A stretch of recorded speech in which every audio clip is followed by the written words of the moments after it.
Oh, hey. Well, we're live. You got cut off. Well, welcome to March 1st, everybody. I'm your, I guess we're going to say, host for the next maybe 15 minutes. Then we're going to turn it over to Tim Kinley. If you saw the intro, we started off with the original intro for Inside Insight. And then we played Tim's Speechless. Tim's been off. How long have you been off the air, Tim? Boy, since July. Since last Middle of July, I've been off. Since last July, and it's been a long drought. And that's when, of course, Maplewood and the Ramsey Washington Cable Commission shut off public access television, shut down the religious channels, and gave you more government. And my fans have been suffering. They've told me so. They can't wait for the show to come back. So we're bringing it back, folks. So this was a way to get Tim back on the air. I am going to be on hiatus for, I don't know, 6 months, whatever. But I'll be on assignment for Speechless. And so watch out, folks. Undercover. So Tim will. You will be undercover, right? I will be undercover. Yeah. And Tim, I will submit things to Tim periodically. It'll be up to him whether he wants to use it or not. But I'm turning. Do I get to censor speech? Is that the deal there? You we're give me leaving some that stuff up to, and I can decide to censor you? We're leaving that up to the liberals. They've done a good job. You know, actually, I don't know if the camera person can come out and zoom up on, this is one of my all-time favorite. So go to camera 1 or 3, go to camera 3, and then we'll zoom in on 2. Zoom in on this. And this is pretty much the philosophy that for the last 27 years that I've pretty much done the show around. And it speaks for itself. This is, of course, Bruce Willis, and let's see if we get this. He's got to switch the camera once he gets back. Okay, and the camera person's pulling up the camera right now. So you have to remember, I've talked the last several weeks about, you know, it's really. For the last, like I said, 27 years, trying to take and get people to think. That's been the whole purpose. And this says, and I'll read it, I see stupid people, they're everywhere. They walk around like everyone else. They don't even know that they are dumb. Folks, that is the society. When I see and I'm going to be honest here, I'm not like fake news, the media that spins things and comes up with alternative facts. This show is a conservative show. And liberals, say it again, think with feelings and listen with their mouth.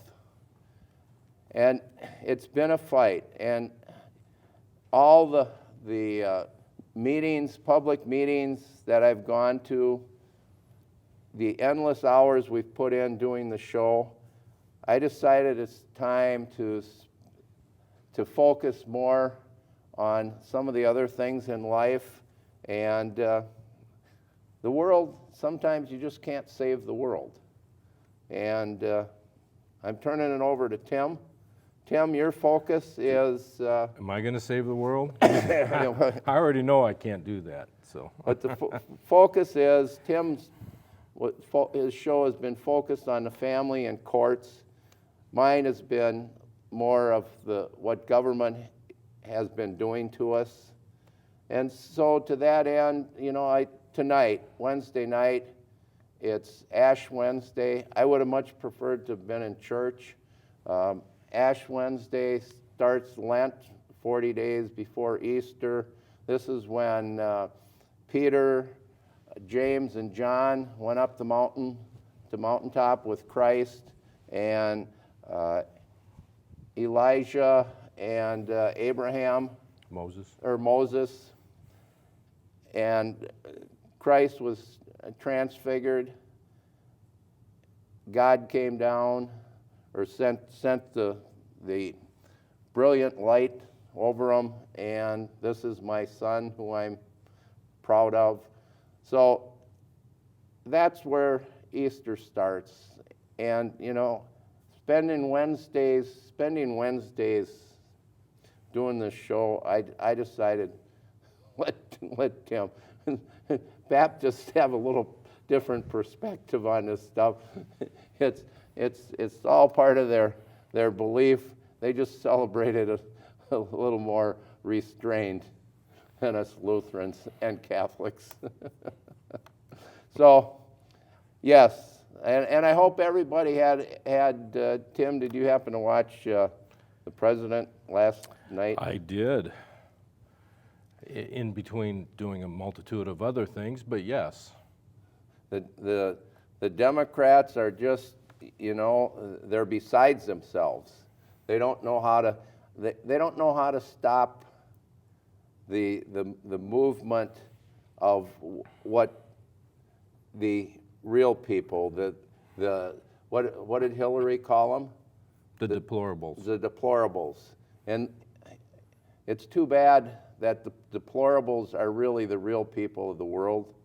And folks, when we, yesterday, the story, I get together with a former St. Paul police officer, retired St. Paul, retired fire captain, and when we talk about fake news, the former police officer also does the police history center, and he was talking about one of the fake news stories from back in the 30s, where a Minneapolis camera or newspaper reporter came over.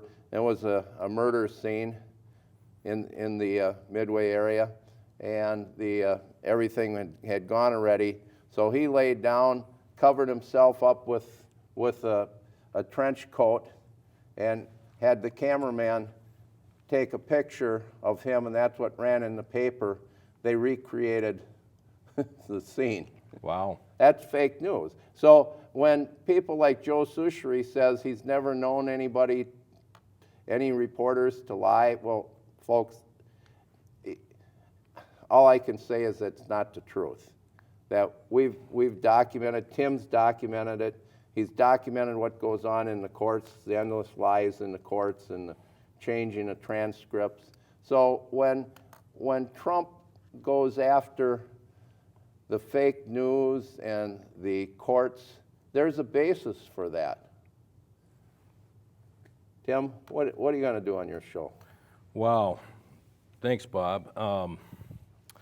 You know, first of all, I appreciate all your work and effort and, you know, teaching and educating the people out there as to what's going on in the community. You do things that most people don't do, and I remember going down to school boards, and you're the first one, in Maplewood, you're the first one to tell the story as to what was really going on, and that created other people to follow. It's kind of like Bob broke the ice. You validated. You validated their hesitancy, truth, their what they knew to be true, and because you spoke up, they were able to speak up. And the abusive teachers, the poor education system in St. Paul, because you spoke up on so many things. And in Maplewood, you know, they're citing you for fake news, but they can't tell you what the fake news was. They can't tell. Oh, you can't walk away without your mic there. Are you coming back? I'm coming back. I can go grab some. You led the way, and you told the truth, and they called you liars on TV. They called you a liar on TV for what you said and what you did, and in the end, you were telling the truth. But did they apologize? No, they didn't apologize. Instead, they still say it's fake news. So, whether it was the fire stations closing, you know, that was a huge one. Boy, you got hit hard. And so they didn't want to hear you. They tried to cut you off, but other people got up and spoke. So I just appreciate everything you've done there in that realm and help people see what was really going on. I can't believe how many calls this man would get and say, and they would tell you something that's going on, and they go, well, you would go, well, why don't you tell that to the council? It says, because I don't want to be abused by the city. I don't want to be abused by the school board. I have something to lose here, you know, and they just wouldn't do it, but they wanted you to, and you would. And to that end, it's trying to get people to think. And the constant lies, ignorance that goes in the newspaper. I have a perfect record. The Pioneer Press has never put in one of my letters to the editor. And you never won an award over I at never SCC for all your years in service. 27 years, You the never most won a... watched show over at Suburban Community Channels, never given a reward. They were never going to, no longevity award, you know, somebody there 10 years would get one, you there the longest of all people, and you don't get one. Never wanted to acknowledge. So this is a letter. I just ran and grabbed this. It made me think of it. This is a typical mindset of the ignorant liberals. I mean, you know, what's wonderful about Trump is he's made it legitimate to use the whole English language. So this is Lyle Nelson, who consistently gets put in the letters to the editor.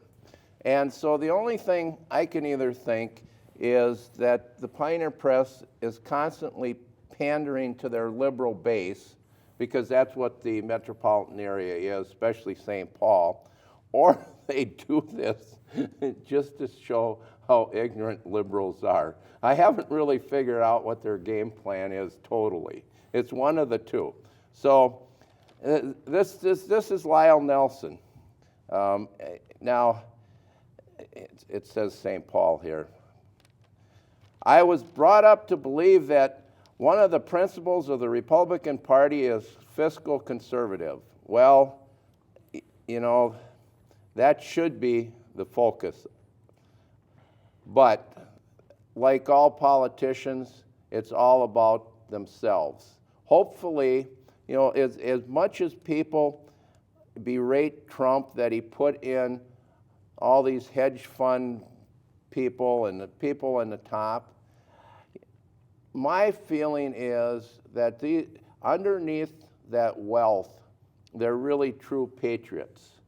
And that after you make money, what else is there? It's the country. It's the appreciation of where you've gotten because of this wonderful country. So I really expect, I don't fear or worry about the people some of the people he's surrounded himself with, just like Trump himself. I think that we're going to see, hopefully, real, true people that are concerned about everybody and are concerned about the direction of this country, the rat hole, sewer hole. People like Obama has, with his wonderful speech, has taken this country.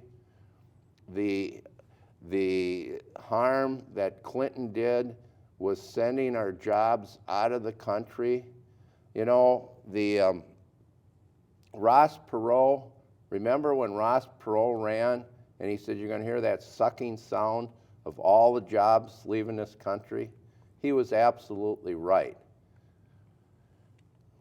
Lauderman, the economist that wrote Sunday's paper, talked about the fact that, well, how do we bring these jobs back, because We've boarded up the factories, and we no longer have skilled people that can work in these factories. You know, I saw this in the St. Paul school system. What did St. Paul schools do? St. Paul schools removed all the shop classes, the automotive shops, the wood shops, the metal shops, the mechanical drawings. All that was removed. What did they put in places? Exercise rooms. So when Lauderman says, well, how we can't bring the jobs back because we've destroyed this. Well, you know what? The economy, the cost of doing business, when Trump says, you know, I represent this country, I don't represent the world, we need to take care of the people of this country, he needs to go ahead. He needs to build that wall. And, you know, the talk about how do you get rid of 12 million people that are here illegally? Well, listen to the rest of this article. This is the ignorant liberals. Well, Bob, you know, you were talking about being successful, and somebody called in or texted in or whatever, said brilliant, successful people will engender the envy and spite of those less capable. And I tell you, Donald Trump's a brilliant man. He is no dummy. He knows exactly what he's doing, and he's playing the press masterfully, and they haven't figured it out yet. That's the thing. I love it. He's got them fully flustered and having them go every which way, and he's masterful with it, and they haven't figured it out that he's playing them. And what's interesting is that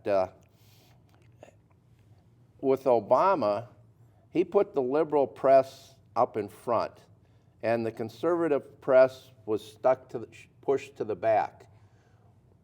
Now you hear the liberal press screaming because the conservative press, Trump put the conservative press back up in front. Well, he's letting everybody have a chance to ask a question, not just the big places.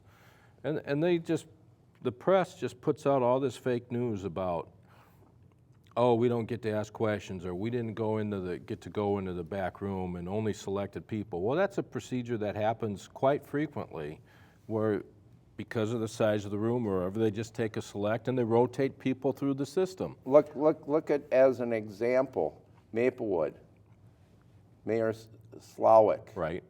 What does she do? She shuts the meeting off. She turns the camera off. Right. We can't have somebody like Bob Zick that knows what's going on, that told us that 60% of the fire stations were going to be closed. And like Tim said, another point where I was called a liar, of course, they closed 60% of the fire stations. Or St. Paul schools that will not let me speak, even though I know more about those schools having worked there for 28 years. So it's when you really see who the bigots of the world are, the ones that are intolerant of other people's views, it's the liberals. You can't say that enough. They're the ones that scream and shout everybody else down. It's either their way or you're... Well, they're the ones that are going to be violent against you. They're the ones that are going to spit in your face and block your path and push you around. You don't see conservatives doing that. When conservatives are intolerant, you don't see that conservatives doing that. You see that from the liberals. They will get physical. They will shout you down. And they don't get this concept. And the police support this by not arresting these people, but we have the right to peacefully assemble. Okay, we don't have the right to be aggressive and you know, shout people down during a public meeting. It's to be peacefully, you know, and that's why they can take you out of the crowd when you're disrupting the purpose of the meeting. I want to read this rest of this letter to the editor by Lyle Nelson. The president and the Republican Congress plan to spend close to $1 billion to deport millions of undocumented workers for no good reason. You know, for no good reason. I'm sure this will have a detrimental effect on our economy and will make the agriculture and roofing industry go bust. I love this. This guy is something else. Well, you know, who do you see on top of the roofs anymore? If you were a roofer, especially a union roofer, you could kiss your job goodbye, because what do you see on the roofs? Just go listen. They're not speaking English up there, folks. They're speaking Spanish. And agriculture, you know, there isn't one job in this country that you couldn't find somebody to do if you were willing to pay them.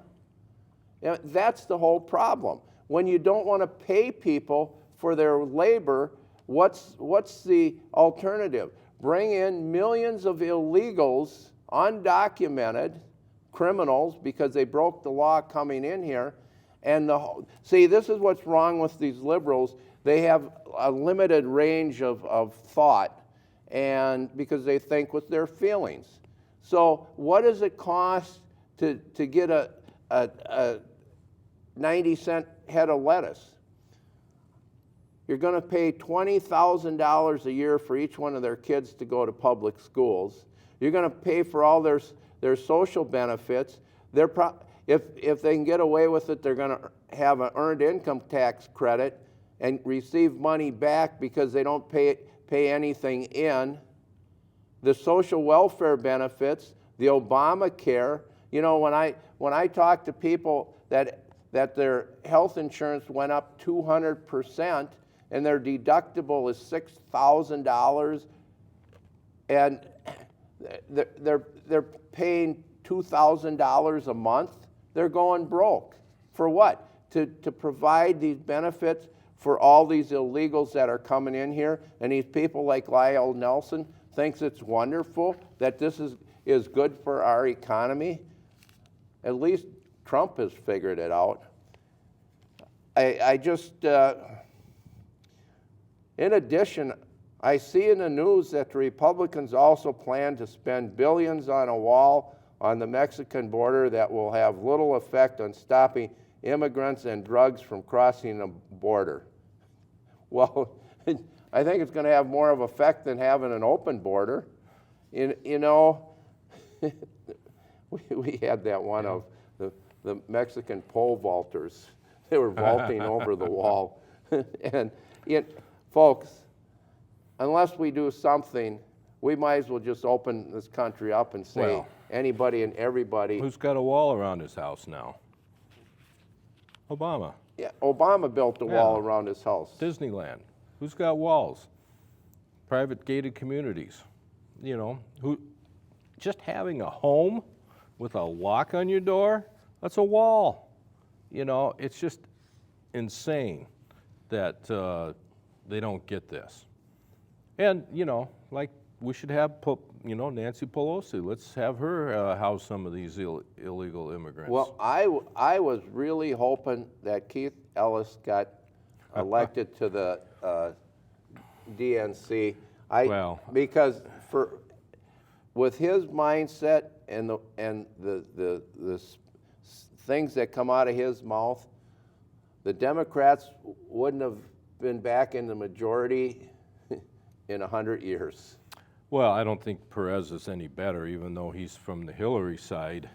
Perez really hurt Anoka County Schools because he sued them and cost the Anoka County Schools $5 million. And then they had to put in the anti-bullying, which is an anti-Christian. We can bully the Christians, but you have to have transgender allowed now in whatever bathroom they feel safe in, feel comfortable in. You know, so Perez, Ellison, because he is a Muslim, if he's a real Muslim, he's committed to jihad, and that's who you have running the DNC. But then again, they're all funded by the DNC and even partially the Republican funded by these Arab countries who Democratic have National Committee, yeah, DNC. right, they're funded by these Muslim countries. There's a lot of money over there, That makes me think. which they're interfering more than the Russians. So that's all a smokescreen That, to get away from the fact that these Muslims who, if they followed their faith, if they followed Muhammad, their only purpose would to be destroy America and American values. well, look at who the Democrats have trying to influence elections. Yeah, I mean, we've heard those names. The multi-million billionaires. George Soros. The Soros. But it's Right. okay for those people to influence the election. Right. Don't you think our government's trying to influence elections all around the world? Absolutely. Well, Obama did with Israel. Yeah. He was against, I forget his name now, the current Prime Minister of Israel, Benjamin Netanyahu. And so, folks, this is all an effort to try to undermine and discredit the president. And the ignorance of them, if Trump isn't their president, these people are ignorant. They don't, you know what was interesting was it the cartoon in today's paper? I don't know. But I'm just warning you, Bob, your 15 minutes of fame on this show today is probably... are you ready with your probably stuff? well past. No, Good. my guy isn't here yet, so... Well, did you But I have have some? oh, yeah, Did you have some clips? I got breaking stories from last week that people... Oh well, let's go ahead, and I'm gonna. Can I leave the set here, or you want me to sit? Yeah, on? no, you can, Dallas will switch, and I think you need to turn down the brightness on that camera a little bit. You know, we're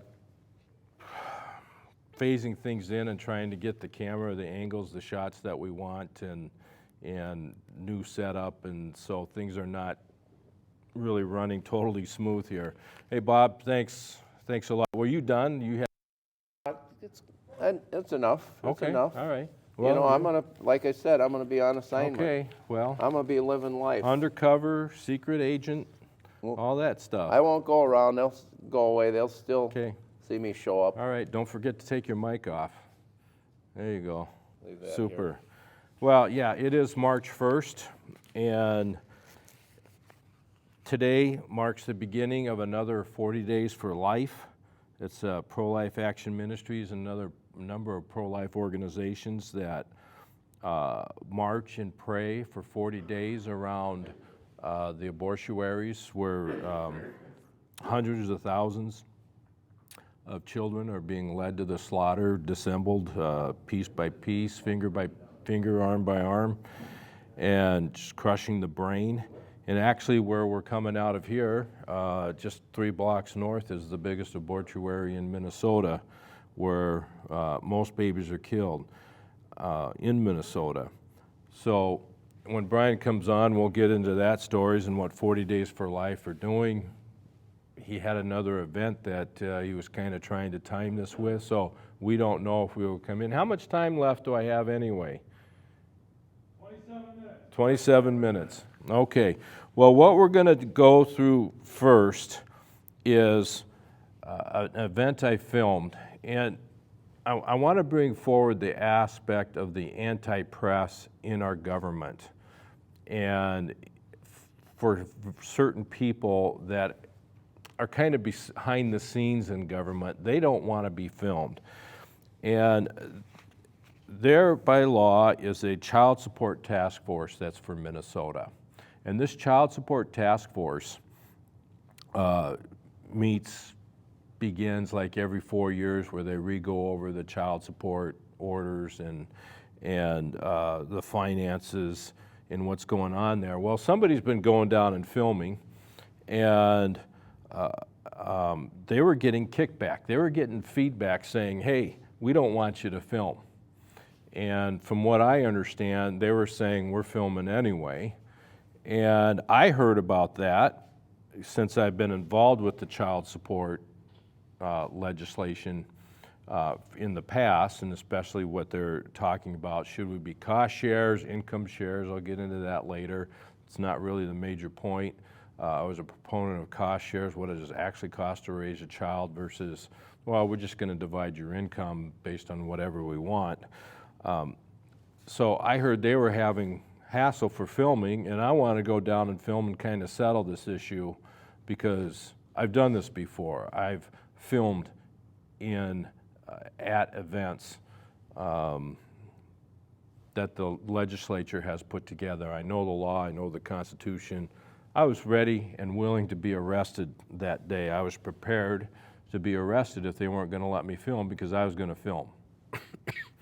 And so when we got there, and this will be the first clip we'll bring up there in the control room, Jim Koppel, I think that was his name, he made this opening statement that we will allow filming. But listen to what he says as the reasons why. And are they going to be the same reasons why you would say?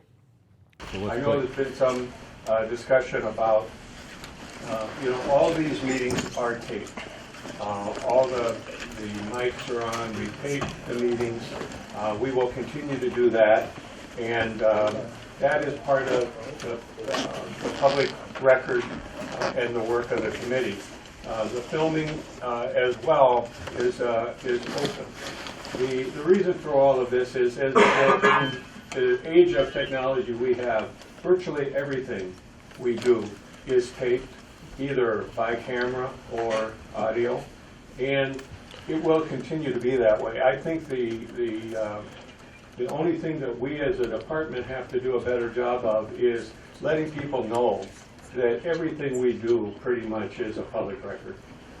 We try to be as transparent as possible, and rather than try to, for whatever reasons, not have some type of a record, it's always better to have multiple public records. And in this case, today we are filming Dr. Commodore's remarks and discussions because they're so important and to the work that we're doing, and there are a number of members who won't be here today who can then watch the proceedings and catch up. So I just wanted to come by to clarify that what we are doing at the department and will continue to do is to be open to taping, both audio and video, of the proceedings. And I know that that's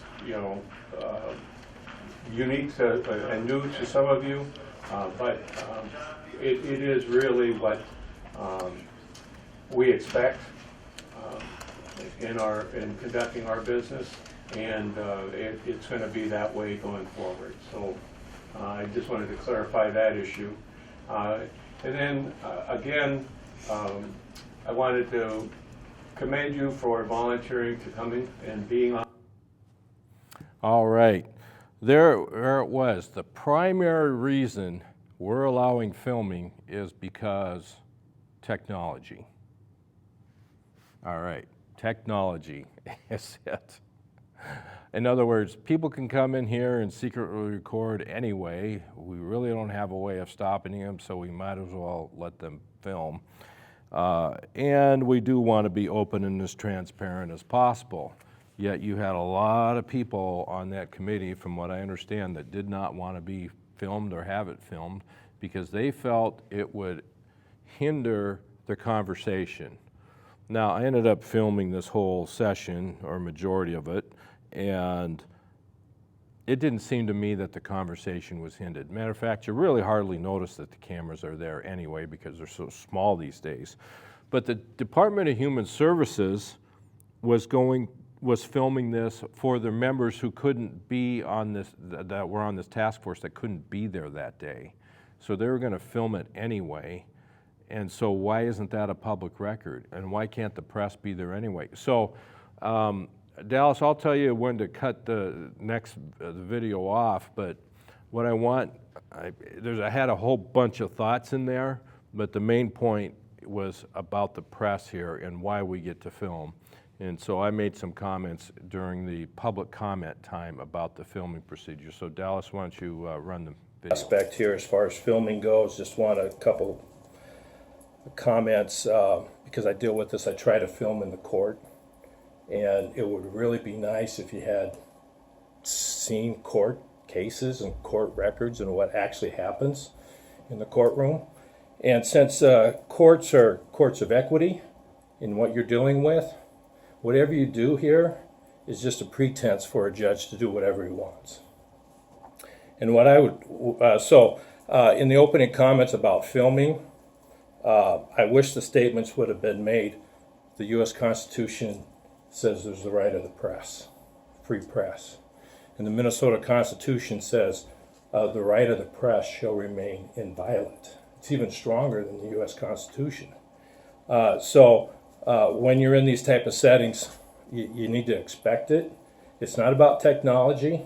It's not about circumstances. It's about what the people said. So hope you change the thought process of how the press interacts. Some of my history is... All right, so those were my comments to them, and you know, it's I just couldn't believe he said technology. It just threw me for a loop.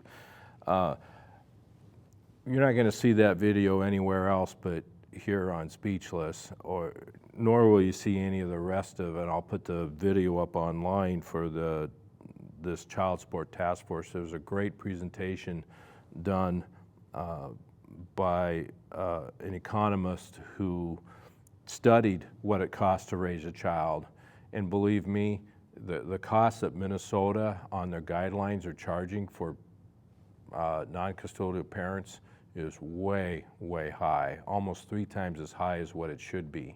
The net effect is you're bankrupting families, you're getting envy, strife, malicious intent, people are getting thrown in jail, liberties are being deprived, and the due process, there's a whole bunch of side effects when your whole system is based on money.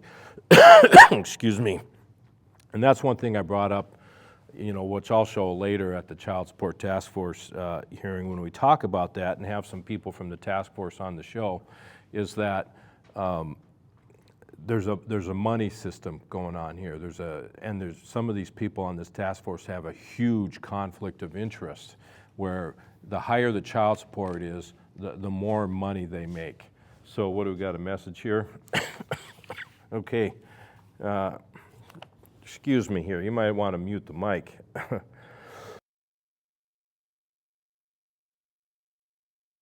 right, I've been fighting a cough here for the last couple days. So, oh yeah, an important thing here is just you know, these commissions like this Child Support Task Force, it's ordered by the legislature. The government says, hey, you need to do this. It's a government agency. It's open to the public, private. It's open to the public, and you know, the press can come, people can come, but you can't film. All right. So just like Maplewood, they do the same thing. They had this secret police policy and procedure committees. I can't read the writing here. The Pioneer Press hyped the process, and the mayor, but did not report on the open meeting violations. Oh, behind locked doors. Yeah, so Maplewood, they had this police policy and procedure committee, and it was held behind locked doors. It was next to impossible to get in, and you know, you had to only come at a certain time. If you came later, it was impossible. It was really tough, and these are open meeting violations because they can't be behind locked doors. People should be able to come and go freely as part of the process. So, but that's when you get down to certain levels, you know, where people aren't used to it, or they haven't been public figures before, but they're on these task force, and now they are public figures. they're not used to the system and how it works, and you need a strong voice saying, this is how it works. And so you got the Assistant Department of Human Services Commissioner coming in and saying, hey, you may not like it, this is the way it is. And of course, that's what I told them too, also there. So you're also going to see now another area, because I mentioned I try to film in district court. What, 15? Okay. We don't have a clock out here to tell time very easily, so I try to film in courts. I want to film in district court, and the courts won't let you do it. There's exceptions. You know, you can ask on a criminal trial, you can ask the plaintiff, or the defendant, you can ask the prosecutor, you can ask these people and the judge. If they all agree, then you get to film. But if just the judge agrees, then you get to film. So it's quite a hoop you have to go through. So it's the judge determining whether you get to film or not, and you might be able to, but then you might not. So it's arbitrary. So in one sense, you could have freedom of the press because the judge may let you come in and film. But then on the other hand, you may not have it. Well, I've tried to film this Sandra Grazzini-Rucky case and a number of other cases, and it's been denied. And usually the prosecutor doesn't want you to film. And we'll see why here. Fortunately, Minnesota passed a law. No, they didn't pass a law. The judicial branch said, hey, on sentencing, you know, after a person's been found guilty and we're going to sentence somebody, we'll let you film that. Well, and I'm thinking, why just the sentencing? Why can't we film a guilty or non-guilty verdict? Because the person only filming sentencing, well, that's just showing the crime that, you know, that the jury said, hey, this person's guilty, or there was a plea deal, this person's guilty. We only show guilty sentences. We don't show innocent, you know, where they're declared innocent or not guilty. You know, there's a bias going on there in the courts, and it's wrong. So the courts are deciding who's the free press and who isn't. Well, I have a video here where I did videotape a sentencing. And I think you'll see why, in my opinion, why courts really don't want people filming, because you're going to see some of the problems that take place in the courtroom and things that shouldn't happen. And if you're a prosecutor or if you're a defender, attorney that defends people, or even a public defender, you might want to watch this, and you're going to pick up on things that just aren't right. So we're going to start with the Evavold hearing. This is the matter of the state of Minnesota and Dierdre Evavold, HACR 154227. We are scheduled for sentencing here today. Counsel, please note your appearance. Kathy Keena on behalf of the state. And Ms. Evavold, you continue to represent yourself, is that correct? Correct. All right. Is the state ready to proceed to sentencing? It is, Your Honor. The record should reflect that Ms. Evavold was found guilty following a jury trial of all 6 counts in the complaint, each being counts of deprivation of parental or custodial rights involving 2 minor children, SVR and GJR. I ordered a pre-sentence investigation following the verdict. Ms. Evavold declined to participate in the pre-sentence investigation process and did not cooperate with the probation department in the pre-sentence investigation. I did cooperate with that. I have the right to remain silent, so I did meet with the probation officer. And the probation department did file a very what's called a non-compliant PSI report, followed by an addendum detailing the severity level of the offenses and the Minnesota sentencing guidelines criteria for these offenses. So, Ms. Keenan, you may proceed. Thank you, Your Honor. Your Honor, the state just received the addendum to the PSI this morning. I'm not sure that Ms. Evavold has received a copy or not. Did you receive a copy of the PSI addendum, Ms. Evavold? No. Okay, I can provide you with a copy of that. Where's this? Could you continue? Thank you. Wow. Now, the way it looks like there, everything's going normal, everything's going fine, but there was a lot of problems taking place. And you would have to know what to hear for in order to figure it out. First of all, this whole thing about not cooperating. So let's say you're innocent. You believe you're innocent of a crime that's being charged. You have the right not to say anything. And even further, that right not to say anything can't be used against you to give you a higher penalty if you're found guilty. But that's exactly what happened in this case.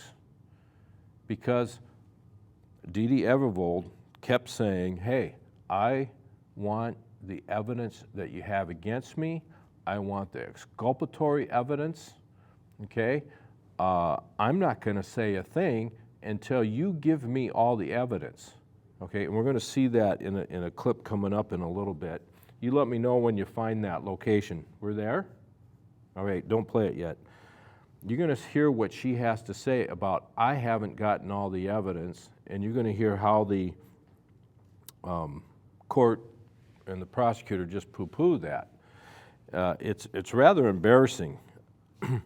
But you have the right to remain silent. And even after you've been sentenced, you have the right to remain silent. That doesn't mean you're not cooperating. That means you're exercising your right. How can exercising your right be used against you and get you a harsher penalty? It should not be, and it cannot be. But yet, it is, and it does happen. Okay, and I think it happened in this case also.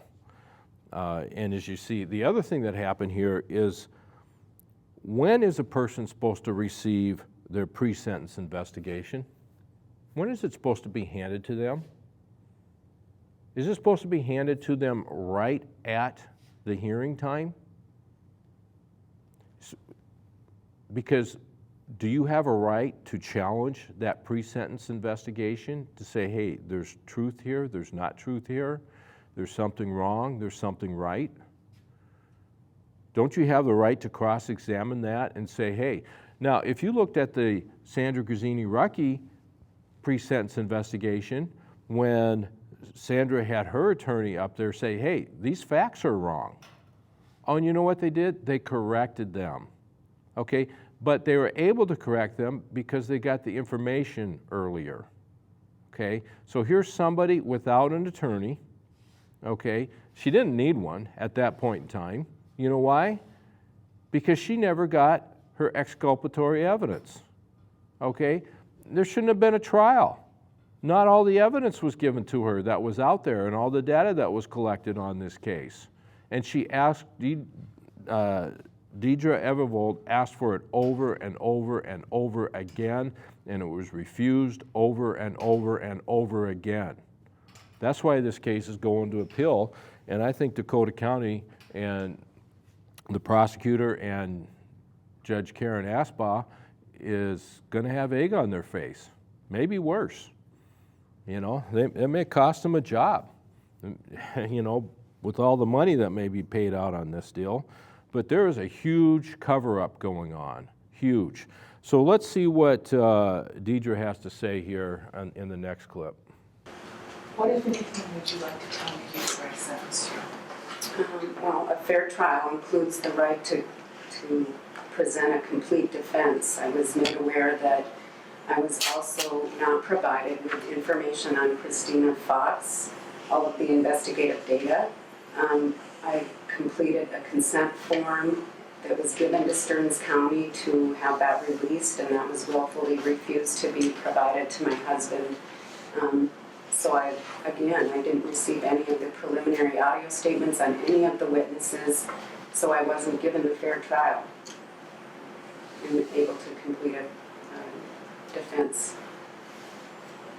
Is there anything else? Also the witness tampering that I was attempted to file a report on that, and with Samantha, that she was brought in and encouraged to alter her testimony, and that's a serious offense. So I'm requesting that I be given a fair trial, a new trial, to be able to have the evidence, review it thoroughly, and be able to use it to my benefit. Do you wish to respond to the request for a new trial at this time? Your Honor, the defendant did receive a fair trial in this matter. It was her actions and her inaction in not wanting to participate under this false belief that she did not receive all the discovery in this case.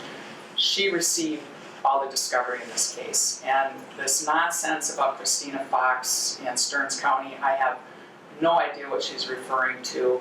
She was given police reports that outline what Christina Fox, and what information she provided to the Lakeville Police Department. I have no idea what she's talking about in relation to Stearns County. And as far as Samantha's statement is concerned, Samantha testified at her mother's trial, and the court is well aware, and perhaps Ms. Evavold wasn't in the courtroom at the time, but the court is well aware of what Samantha's testimony was. And she clearly indicated that she was not forced to testify, and that she was there on her own free will. And so this nonsense about pulling one little sentence out of Samantha's statement in support of a new trial is ridiculous. Well, the motion for a new trial, the request for a new trial is denied.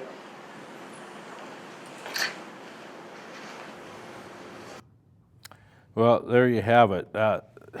You know, all low key, but wow, that was huge information here.